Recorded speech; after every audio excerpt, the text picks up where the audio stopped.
Dear students, so beta, as you know, we are discussing about this understanding the economy of India.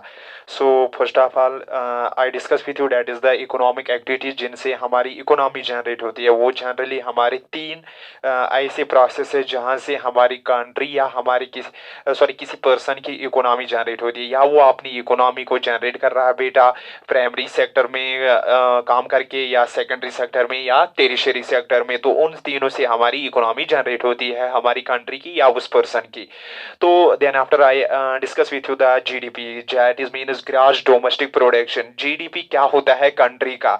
Actually हम देखते हैं जितना भी आप देखो हमने कंट्री में प्रोड्यूस किया एग्रीकल्चर से जितना प्रोड्यूस हुआ, इंडस्ट्री से जितना प्रोड्यूस हुआ, ट्रेड कॉमर्स से जितनी आमदनी आ गई, शॉर्ट में ऐसे आपको बोलो ट्रेड कॉमर्स करके आप देखो हमारी कंट्री पूरी कंट्री ने जितना ट्रेड कॉमर्स किया, हर एक पर्सन ने जितना ट्रेड कॉमर्स किया, हर एक पर्सन जो एग्रीकल्चर से है, हर एक पर्सन जो टेरिशरी में है, सेकेंडरी इकोनॉमिक एक्टिविटी में या प्राइमरी में, उनकी वजह से जितनी इनको यानी इनकम आ गई है, जितनी भी इकोनॉमिकली एक्टिव है जो कमाते हैं उन इकोनॉमिकली एक्टिव जिस सेक्टर में है लेकिन इकोनॉमिकली एक्टिव पर्सन से कितनी आमदनी, उसको हम टोटल देखते हैं इन टर्म्स ऑफ मनी। हम फॉर एग्जांपल फार्मर ने प्रोड्यूस किया, माइनिंग में प्रोड्यूस किया, फॉरेस्ट में प्रोड्यूस किया, ट्रेड कॉमर्स वगैरह से टोटल मिला के उनका मॉनिटरी वैल्यू देखा जाता है, उनका कीमत देखा जाता है। तो हम उसको बोलते हैं जीडीपी ऑफ कंट्री कितना था 2001 में, 2010 में, 2011 में, सो ऑन। तो इसलिए मैंने वहां पे आपको बोला, एक बार फिर मैं आपको बोलूं, जिस जीडीपी होता है it is the value of goods and services produced with in the country during a particular year. कितना वैल्यू ऑफ गुड्स है, जितने गुड्स तैयार हो चुके हैं माइनिंग, फॉरेस्ट, एनिमल वगैरह से, एग्रीकल्चर से या अदर सेक्टर से या ट्रेड कॉमर्स से, उनका देखा जाता है value of goods in terms of monetary money से देखा जाता है। तो कितना हुआ कंट्री, वो that is called the GDP of country. GDP high होगा कंट्री डेवलप्ड होगी, जीडीपी लो होगा तो कंट्री मींस जीडीपी जब कम होगा तो मतलब कंट्री में ज्यादा एग्रीकल्चर नहीं होता, प्रोडक्शन ज्यादा नहीं होती है, ट्रेड कॉमर्स ज्यादा। जीडीपी हाई होगा इट मींस उस कंट्री में हाई ज्यादा हो गए, वहां लोग ज्यादा प्रॉस्पर्स होंगे। तो ये जीडीपी लिया जाता है। GDP is the indicator for the two see the countries developed और अंडर डेवलप्ड। जीडीपी एक इंडिकेटर होता है जिससे हमें पता चलता है कंट्री डेवलप्ड है, और भी इंडिकेटर्स होते हैं उनमें एक जीडीपी होता है। So it is the monetary value of all the goods and production and services in our country that is known as the GDP of our country. This GDP is generally calculated by the central government. It takes the information from all the state and union territories, and then this analysis interpreted the GDP of the country. Now there are the sectoral share in the GDP. कौन से जो हमारे तीन sectorals होते हैं, मैंने बोला ना sectors of economy, primary, secondary and tertiary. There are the three sectors which generates the economy. Primary sector economy generate कर रहा, and there is a secondary sector which generates the economy, and there is a third sector that is tertiary service sector which generates the economy. So now we can see by this sectoral share in the GDP which sector share, how much each sector shares. जो तीन sectors है ये तीन sectors कितना contribute कर रहे हैं हमारी इकोनॉमी को, हमारी जीडीपी में किसका कितना कंट्रीब्यूट है. So contribution of the each sector contribution of primary secondary and tertiary sector in the GDP of nation.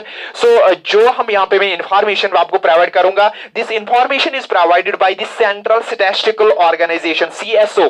सो बेटा बाय सीएसओ मैंने यहाँ पे लिखा, CSO means central statistical organisation. Statistical means जो हमारे क्वांटिटेटिव डाटा होता है, जो सेंट्रल गवर्नमेंट ऑफ हमारे उन्होंने पब्लिश डाटा किया, उन्होंने इंफॉर्मेशन कलेक्ट किया डिफरेंट स्टेट्स यूनियन टेरिटरी से. उसके बाद ये डिपार्टमेंट इसको इंटरप्रीट एनालिसिस करके यानी सेक्टोरल शेयर ऑफ जीडीपी बोल रहा है. सो जो आपको सेक्टोरल शेयर आपके पास जो इंफॉर्मेशन प्रोवाइड कर रहा है बाय दी सीएसओ, यानी जो सोर्स हमें है सीएसओ सेंट्रल स्टैटिस्टिकल ऑर्गेनाइजेशन जो है हमारी कंट्री के है, उनका काम होता है कि हमें जीडीपी वगैरह कौन सा सेक्टर कितना कंट्रीब्यूट कर रहा है. So here I am going to this highlight this point. The primary sector contributes around 17%. जितना हमारी कंट्री का जीडीपी होता है उसका 17% is contributed is share by the primary sector. जो प्राइमरी सेक्टर होता है यानी प्राइमरी इकोनॉमिक एक्टिविटी जो होती है, प्राइमरी इकोनॉमिक एक्टिविटी से हमारी कंट्री को दैट कंट्रीब्यूट्स अराउंड द 17%. और जो सेकेंडरी सेक्टर होता है that contributes the 29% and tertiary 54%. So this is the one more thing, जो टेरिशरी होता है वो ज्यादा हमारी जीडीपी में शेयर कर रहा है। इसका मतलब ये नहीं है कि लोग ज्यादा इन्वॉल्व है टेरिशरी में, वो डेट डजंट मैटर, वो मैटर नहीं हो सकता, वो फैक्ट नहीं होता, that is the not fact. फिर ज्यादा कंट्रीब्यूशन है टेरिशरी तो इट मीन ज्यादा पॉपुलेशन इन्वॉल्व होगी इस इकोनॉमिक एक्टिविटी में, so that is not fact, actual कुछ और होगा। लेकिन मैं यहाँ पे आपको बोल रहा हूँ कंट्रीब्यूशन कितना, जो प्राइमरी सेक्टर है वो 17% कर रहा है, सो पॉइंट रिमेंबर 29% कंट्रीब्यूट जो कर रहा है वो सेकेंडरी कर रहा है हमारी जीडीपी में, और tertiary sector 54। This is the information provided by CSO in 2016, that is the 16 की जो ये इंफॉर्मेशन हमारे पास है, जो लास्ट डाटा है। सो नाउ लिसन, एग्री उसके बाद one more point here, 60% of population depend upon the primary, wire about 80 to 90% depends upon agriculture. तो यहाँ पे आप देखो, अगर इसका खाली 17% कम है जीडीपी इसका, लेकिन आप देखो 60% जो पॉपुलेशन हमारी कंट्री, सॉरी जो 60% पॉपुलेशन हमारी कंट्री की है वो प्राइमरी सेक्टर में है, तो इट मींस 40% पॉपुलेशन सेकेंडरी और टेरिशरी इकोनॉमिक एक्टिविटी में इन्वॉल्व है।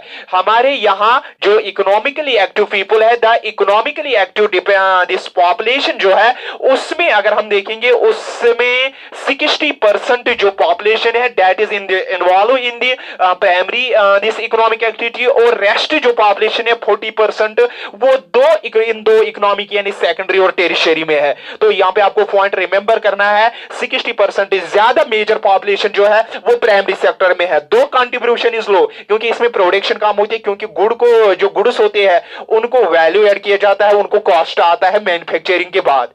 ये आपको ये पॉइंट रिमेंबर है, इसमें कंट्रीब्यूशन क्यों है, इसमें कम है, पॉपुलेशन ज्यादा इसमें, क्योंकि यहाँ पे आप देखो ये रॉ फार्म में होता है, मैन्युफैक्चरिंग में आप देखो ये क्या होता है, दिस यूजफुल होता है, यानी यूजफुल गुड किया जाता है, तो जिसकी वजह से इसको एनहेंस किया जाता है, इसकी क्वालिटी को इंप्रूव किया जाता है, इसको डेवलप किया जाता है, तो जिसकी वजह से आप देखो इनका अगर पॉपुलेशन कम है यहाँ पे इसका कॉस्ट ज्यादा होता है, और उसके बाद टेरिशरी में आप देखो सर्विस चार्जेस ज्यादा लग जाते हैं, तो इन्होंने गुड़ को प्रोड्यूस किया, ये टेरिशरी में और भी ज्यादा चार्जेस होते हैं, सो इसलिए हम इसमें ज्यादा प्रोडक्शन होती है, इसमें कंट्रीब्यूशन जीडीपी का ज्यादा होता है। लेकिन यहाँ पे आपको पॉइंट याद रखना, हमारी जितनी टोटल पॉपुलेशन कंट्री ये है उसमें जो इकोनॉमिकली एक्टिव है, total population means here I am discussing about the that part which is economically active, which is earning, which are indulged in the economic activity, so उसका 60% population जो है वो primary में इन्वॉल्व है, और rest जो 40% है वो इन्वॉल्व यू नो बेटा that is in this secondary and tertiary economic activity. लेकिन अगर हम देखेंगे जो 60% पॉपुलेशन प्राइमरी में है उसमें अगर हम देखेंगे उस 60% अब आपका 100% बन गया, तो ये बेटा आपका 60% अब 100% लेंगे हम, तो जो ये 60% है ये टोटल आपका बन गया एक प्राइमरी इकोनॉमिक एक्टिविटी में, ये आपका 100%। लेकिन इसमें अगर हम देखेंगे प्राइमरी इकोनॉमिक एक्टिविटीज, आपको पता है प्राइमरी इकोनॉमिक एक्टिविटीज जनरली बहुत सारे एक्टिविटीज अंदर से होती है, जैसे मैं आपको बोलूं एग्रीकल्चर, और उसके बाद हम देखेंगे एनिमल रेयरिंग और फॉरेस्ट दिस कलेक्शन यानी लुम्बरिंग वगैरह, और उसके बाद हम देखेंगे मैरीन प्रोडक्ट्स वगैरह, या हम देखेंगे माइनिंग वगैरह, या fishing that is the pisciculture, horticulture, या फ्लोरिकल्चर, एपिकल्चर, या सीरिकल्चर, ये सारे बहुत सारे कल्चर्स होते हैं। तो अगर हम देखेंगे ये भी प्राइमरी इकोनॉमिक है, ये भी प्राइमरी इकोनॉमिक है, चाहे एनिमल रेयरिंग वगैरह, एनिमल हस्बेंड्री हो, that is the economic, dairy farming वगैरह वो भी प्राइमरी इकोनॉमिक एक्टिविटी है, एग्रीकल्चर जो है क्रॉप प्रोडक्शन वगैरह जो होती है वो भी प्राइमरी इकोनॉमिक है, फिशेज वगैरह रेयरिंग जो होती है कमर्शियल लाइन्स पे वो भी प्राइमरी इकोनॉमिक है, फ्लावर्स वगैरह जो हॉर्टिकल्चर फ्रूट्स वगैरह वो भी प्राइमरी इकोनॉमिक एक्टिविटी है, क्योंकि इनमें प्रोडक्शन होती है, माइनिंग वगैरह इसमें भी एक्सट्रैक्शन होती है, या उसके अलावा आप देखो दिस माइनिंग के अलावा फॉरेस्ट कलेक्शन वगैरह या ओशंस वगैरह से हम निकाली, ये सारे प्राइमरी, इनसे आप देखो ये टोटल हो गए सारे प्राइमरी इकोनॉमिक एक्टिविटी, इनसे हमारी कंट्री को 17% जीडीपी होता है। लेकिन इनमें अगर हम देखेंगे जो पॉपुलेशन है वो 60% इन्वॉल्व में। अब देखो इस 60% में कुछ आप देखो ओशनिक के साथ रिलेटेड होंगे, कुछ होंगे यानी पिसिकल्चर के साथ, कुछ होंगे एनिमल रेयरिंग के साथ, कुछ होंगे डेयरी फार्मिंग के साथ, कुछ होंगे फॉरेस्ट के साथ, कुछ एग्रीकल्चर के साथ। तो अब हम देखेंगे इनमें कौन से ज्यादा, ये सारे प्राइमरी, इसमें अगर हम देखेंगे 80 to 90% people involve agriculture agriculture है। यानी जो प्राइमरी इकोनॉमिक एक्टिविटीज वो आप देखेंगे उनके सब टाइप्स है किस प्राइमरी इकोनॉमिक एक्टिविटी में। प्राइमरी इकोनॉमिक एक्टिविटी चाहे एग्रीकल्चर में है, डेयरी फार्मिंग में है, एनिमल रेयरिंग में है, collection of the sea foods वगैरह है, या कलेक्शन ऑफ फॉरेस्ट प्रोडक्ट्स है, या आप देखो एक्सट्रैक्शन ऑफ मिनरल्स है, किस प्राइमरी इकोनॉमिक एक्टिविटी में। तो जब हम देखेंगे 60% इन सब में है टोटल पॉपुलेशन में, लेकिन आप देखो इसमें इस 60% में इसका 80 to 90% एग्रीकल्चर में।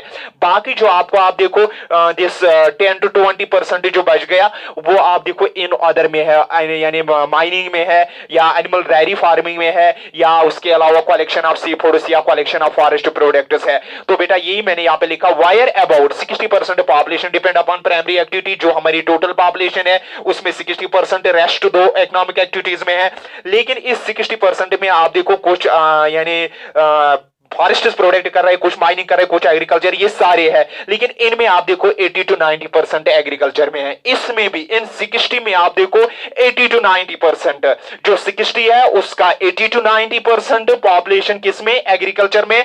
बाकी माइनिंग फॉरेस्ट और वगैरह डेयरी फार्मिंग में आप देखो 10 to 20% है। सो यही आपको पॉइंट यहां पे याद रखना है। जो सेक्टोरल ग्रोथ हमारी इकोनॉमिक जीडीपी में है उसमें 17%, जो सीएसओ हमें पता 17% है, लेकिन पॉपुलेशन कितनी है 60%। उसके बाद हम देखेंगे जो 29% सेकेंडरी है और 54% जो है वो टेरिशरी सेक्टर से जीडीपी को कंट्रीब्यूट हो रहा है। और उसके बाद अगर हम देखेंगे टोटल पॉपुलेशन जो है तीनों सेक्टर्स में किस में सबसे ज्यादा 60% प्राइमरी में है, और जो बाकी 40% है वो किस में है, वो जनरली आप देखो प्राइमरी सेकेंडरी और टेरिशरी में है। लेकिन 60% में आप देखो एक प्राइमरी इकोनॉमिक एक्टिविटीज बहुत से है, जैसे प्रोडक्शन है, एक्सट्रैक्शन है, कलेक्शन वगैरह है, फॉरेस्ट कलेक्शन है, सी फूड्स एक्सट्रैक्शन वगैरह है, या माइनिंग है, या एग्रीकल्चर है, डेयरी फार्मिंग है। लेकिन इनमें आप देखो सबसे ज्यादा किस में 80% population 80 to 90% population agricultural primary economic activity है। जो animal rearing, dairy farming, forest collection वगैरह जो अदर प्राइमरी, उनमें आप देखो 20% प्राइमरी है। तो वही लिखा, wire about 80 to 90% depend upon agriculture. 60 में 80 to 90% एग्रीकल्चर में डिपेंड है। सो ये कंट्रीब्यूशन ऑफ जीडीपी था in the sectoral growth in the GDP, sectoral contribution of in the GDP, that is primary, secondary and tertiary, and information provided by COS, central this statistical जो हमारी organisation है उन्होंने हमें ये report provide किया है। और उसके बाद हम देखेंगे एग्रीकल्चर एंड एलाइड सेक्टर। अब हम डीपली एग्रीकल्चर का कंट्रीब्यूशन देखेंगे। एग्रीकल्चर क्या होता है, ये कंट्रीब्यूट कितना है, कितने लोग इसमें है। जो एक इकोनॉमिक एक्टिविटी है agriculture, it is in the primary economic activity, is known as primary economic activity. Why it is known as primary economic activity? Listen बेटा, because primary economic activity is that activity in which there is the production, there is the extraction, and there is the assemblage and collection. So that activities are known as the, so same here in agriculture there is a production. While there is a production, so that is known as primary, and we produce here raw material, so agricultural is also known as the primary economic activity. Agriculture and allied sectors, जो agriculture है and it is allied sectors, जो इसके साथ allied sectors है जो related है, I mean for example agriculture है, उसके साथ floriculture, horticulture, pisciculture, ये सारे इसके साथ allied sectors है। इनको हम agriculture में ही contribute कर रहे हैं। जैसे फिजिकल्चर है, दिस हॉर्टिकल्चर है, सेरिकल्चर है, या उसके अलावा फ्लोरिकल्चर है, या एग्रीकल्चर है, एपिकल्चर है। These are the agriculture and allied sector जो इसके साथ एलाइड सेक्टर्स है। तो नाउ लिसन, एग्रीकल्चर और एलाइड सेक्टर्स क्या है, पहले हम देखेंगे। Agriculture is a process of producing food. Agriculture simply क्या होता है, it is the science, it is the rearing of plants, it is the science as well as the six to rear the plants. So वही मैंने लिखा, agriculture is a process of producing food. Agriculture वो काम होता है, वो activity हो जिसमें फूड फीड, यानी फीड मीन चारा वगैरह एनिमल्स के लिए, और फाइबर कुछ क्रॉप्स हम कर रहे हैं जो पहने क्लोथ्स वगैरह के लिए इस्तेमाल किए, जैसे जूट, कॉटन, सिल्क वगैरह, एंड अदर गुड्स, और बाकी other by systematic raising of plants and animals. हम सिस्टमेटिक एक खास तरीके से एक ऑर्गेनाइज्ड मैनर में, systematic means in not in haphazard manner, we in organised manner, we in systematic manner to rear some plants and animals. Systematic means by scientific and by the laws, by the principles, by the methods, by the agronomic laws, जो हमारे agriculture laws है, जो agronomic है, जो scientific laws है, तो उन scientific agronomic and this agricultural laws के तरीके हम कुछ सिस्टमेटिकली हम प्लांट्स एंड एनिमल्स को रियर कर रही है to produce food, to produce feed, to produce fibre and money other goods, meat wheat etcetera, milk. So जो अब हम एनिमल्स को सिस्टमेटिकली साइंटिफिकली रियर करेंगे for the purpose in the intention of, यानी इस इंटेंशन से, in the intention of to produce food, to produce this fibre, to produce other need, जो हमारे अदर नीड्स होते हैं। सो जब हम इनको रियर करेंगे that is known as the agriculture. Simply agriculture is a science that is deals with the raising of plants and rearing of animals by scientific, it is a sickle as well as the science, so that is known as the agriculture. Agriculture is a dominant sector of Indian economy. तो अगर हम देखेंगे जो सबसे dominant sector है agriculture, it is the dominant sector of Indian economy. हमारी economy जो होती है जीडीपी का कंट्रीब्यूशन साइड में, हमारी इकोनॉमी अगर हम देखेंगे वो हमारे लिए एक सबसे डोमिनेंट सेक्टर है, क्योंकि ज्यादा लोग इसमें है। मैं इन्वॉल्व जितने भी लोग हैं इस एक्टिव में, वो नंबर ऑफ पीपल इसमें ज्यादा है। Agriculture is a dominant sector of Indian economy. Indian economy को जो डोमिनेंट सेक्टर है, इंडियन इकोनॉमी को बढ़ाने के लिए, इंडियन इकोनॉमिक ग्रोथ, वो एग्रीकल्चर है। Which determines the growth and sustainability, जो हमारी ग्रोथ को, जिसपे हमारी ग्रोथ डिपेंड है। आप देखो हमारी लाइव, हमारी सस्टेनेबिलिटी, हम sustainability means we cannot this sustain in future, जो हमारे सस्टेन कर रहा है, जो हमें सस्टेन कर रहा है, जो हमारे आइडिया ऑफ सस्टेन को मेंटेन कर रहा है, जो हमारे दिस आइडिया ऑफ सस्टेन को प्रिवेल कर रहा है, जो जिसमें हमारा दिस सस्टेन डिपेंड है, जिसपे हमारा आइडिया ऑफ सस्टेन प्रिवेल है, बरकरार है, वो एग्रीकल्चर पे है। So that is I mention here, that is the agriculture provides us this food security, agriculture provides us this growth, ये हमारी ग्रोथ कर रहा है, इकोनॉमिकली हमारी ग्रोथ कर रहा है, या हमारे दिस लाइव को ग्रोथ कर रहा है, या हमारे दिस सर्वाइवल को यानी दिस प्रिवेल कर रहा है। तो अगर ये एग्रीकल्चर ना होता, चाहे आप देखो rearing animals, plants, we can not survive, we depend upon the food these plants and animals. So it promotes your growth, it promotes your economy, ये हमारी इकोनॉमी ग्रोथ को प्रमोट कर रहा है।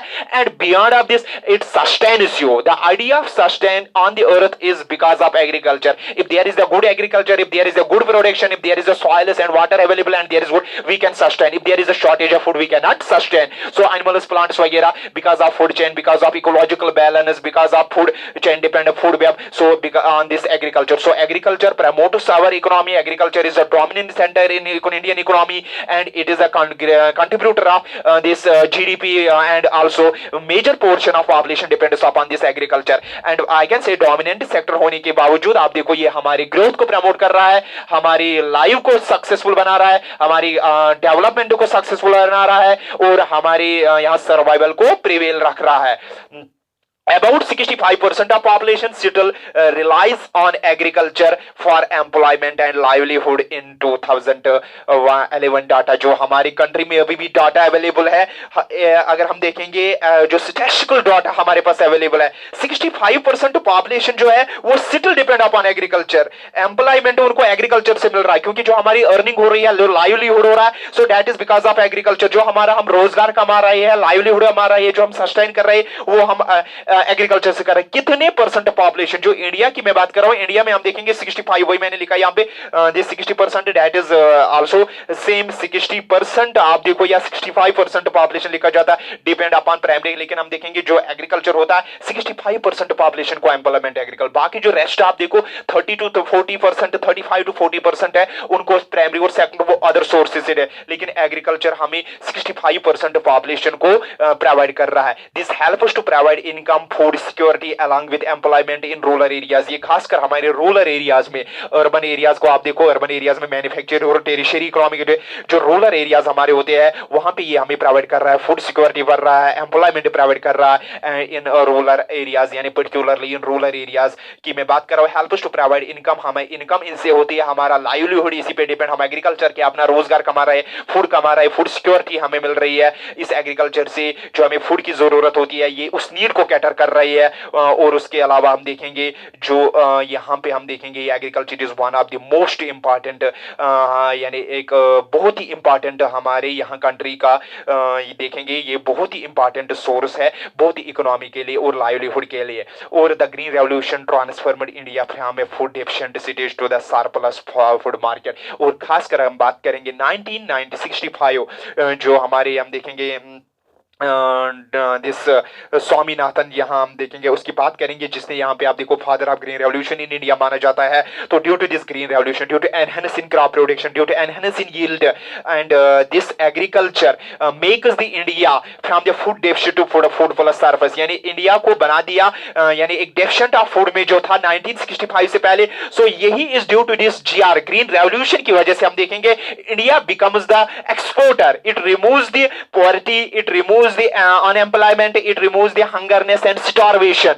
so जब ग्रीन रेवोल्यूशन आया तो इसी एग्रीकल्चर ने हमें इकोनॉमिकली स्टैंडर्ड किया, इकोनॉमिकली हमें आप देखो हमारी स्ट्रेंथ को इंप्रूव किया, इकोनॉमिकली आप देखो हमारे एम्प्लॉयमेंट को जनरेट किया, लाइवलीहुड को जनरेट किया।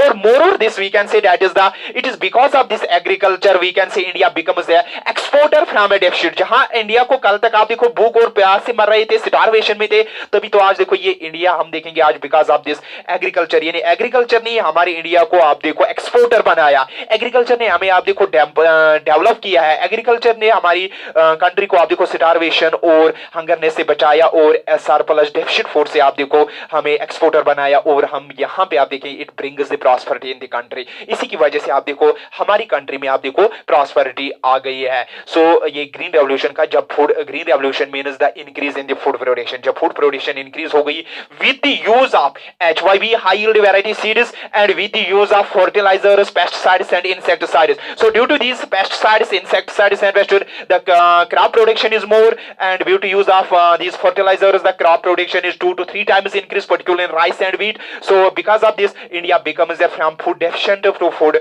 surplus, यानी यहाँ पे आप देखो food surplus हो गया, it is because of agriculture। so this was the today's topic, so let us see in the next lecture।